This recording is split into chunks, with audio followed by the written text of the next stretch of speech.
Hello, good morning. Nope, just missed it. Good afternoon. This is Myesha Marie coming to do our Bible reading today. I'll be reading for us from Exodus chapter 4 from the New Living Translation. I hope your day is going well and productive so far. So we're going to go ahead and get started. I just came in from walking, so looking a little rough. But Moses protested again. What if they won't believe me or listen to me? What if they say, the Lord never appeared to you? Then the Lord asked him, what is that in your hand? A shepherd's staff, Moses replied.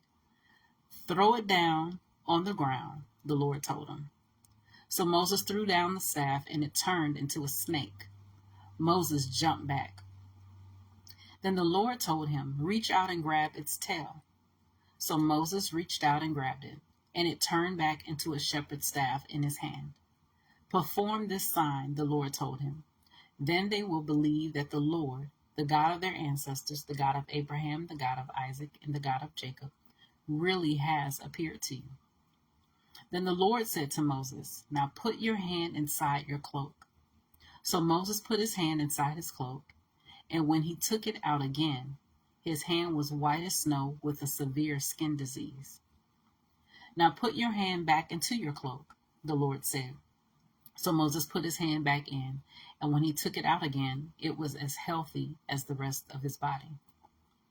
The Lord said to Moses, if they do not believe you and are not convinced by the first miraculous sign, they will be convinced by the second. And if they don't believe you or listen to you even after these two signs, then take some water from the Nile River and pour it out on the dry ground. When you do, the water from the Nile will turn to blood on the ground. But Moses pleaded with the Lord, oh Lord, I'm not very good with words. I never have been, and I'm not now. Even though you have spoken to me, I get tongue-tied and my words get tangled. Then the Lord asked Moses, who makes a person's mouth? Who decides whether people speak or do not speak, hear or do not hear, see or do not see?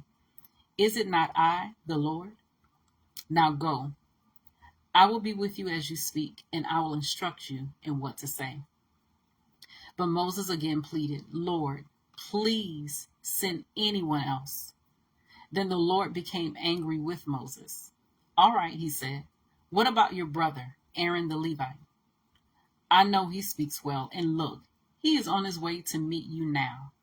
He will be delighted to see you. Talk to him and put the words in his mouth. I will be with both of you as you speak, and I will instruct you both in what to do. Aaron will be your spokesperson to the people. He will be your mouthpiece, and you will stand in the place of God for him, telling him what to say. And take your shepherd's staff with you, and use it to perform the miraculous signs I have shown you.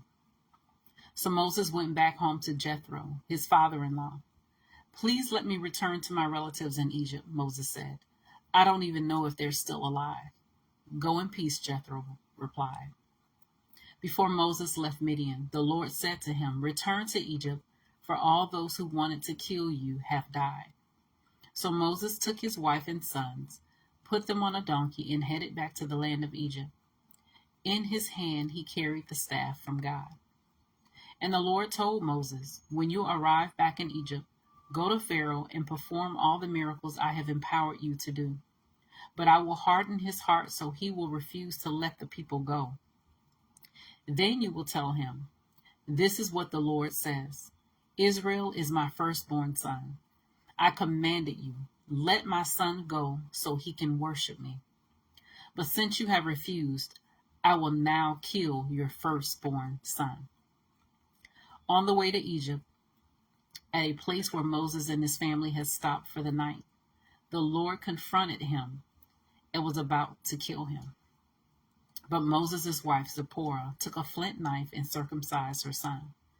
She touched his feet with the foreskin and said, now you are a bridegroom of blood to me. When she said a bridegroom of blood, she was referring to the circumcision. After that, the Lord left him alone.